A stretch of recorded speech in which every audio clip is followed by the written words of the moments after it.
வணக்கம் அண்ணா. வணக்கம் வணக்கம். உங்களோட மனைவி 50வது பர்த்டே வந்து சர்ப்ரைஸா கொண்டாடுறீங்க. அதே நேரத்துல சர்ப்ரைஸா எம்ஆர் சர்ப்ரைஸையும் கூப்பிட்டு இருக்கிறீங்க. எதுக்காக உங்களுடைய மனைவிக்கு சர்ப்ரைஸ் பண்ணணும்னு சொல்லி விரும்பினீங்க? முதலாவது வந்து எம்ஆர் சர்ப்ரைஸுக்கு கண்டுபிடிச்சது ரொம்ப சந்தோஷம் எனக்கு. கண்டுபிடிச்சாங்கன்னு சொல்லி அடுத்தது வந்து வாழ்க்கையில எல்லாருக்கும் ஒரு கதான் நடக்கிறது விஷயம்.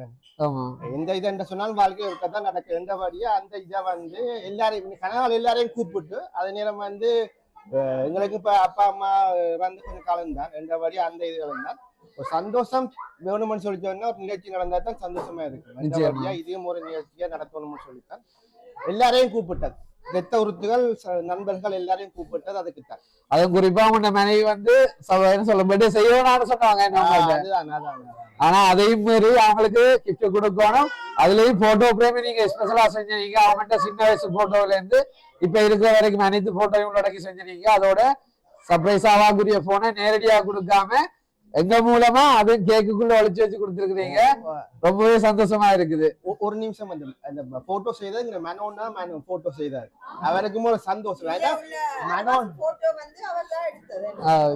சின்ன வயதுல இப்ப நாங்கள் இப்ப 33 வருஷமா இந்த பிரான்ஸுக்கு அவர் சின்ன இவருக்கு முதலாவது பர்த்டே செய்தாரு அவர் தான். அப்படியே நாங்கள் ரெண்டபடியா நாங்கள் ஒரு குடும்பத்தாங்க அவர் பழகுறோம். ரெண்டபடியா குளிர்காலத்துல எங்களுக்கு செய்து அந்தபடியா சிரிச்சு செய்து வந்தவர். அவருக்கும் ஒரு நன்றி. இந்த இதுல ரொம்பவே மகிழ்வா இருக்குது. இதே மாதிரியே நீங்கள் கணவன் மனைவி என்ற ஒற்றுமையோட நீண்ட காலம் பயணிக்கணும்னு சொல்லி வயதுல சிறியவர்களா இருந்தாலும் உங்களுடைய பிள்ளைகளை போல வாழ்த்துக்களை தெரிவிச்சுக்கொள்றேன். நன்றி எல்லாருக்கும். வயதுகள் இல்ல ஒன்று. நன்றி. சந்தோஷம். நன்றி நன்றி நன்றி.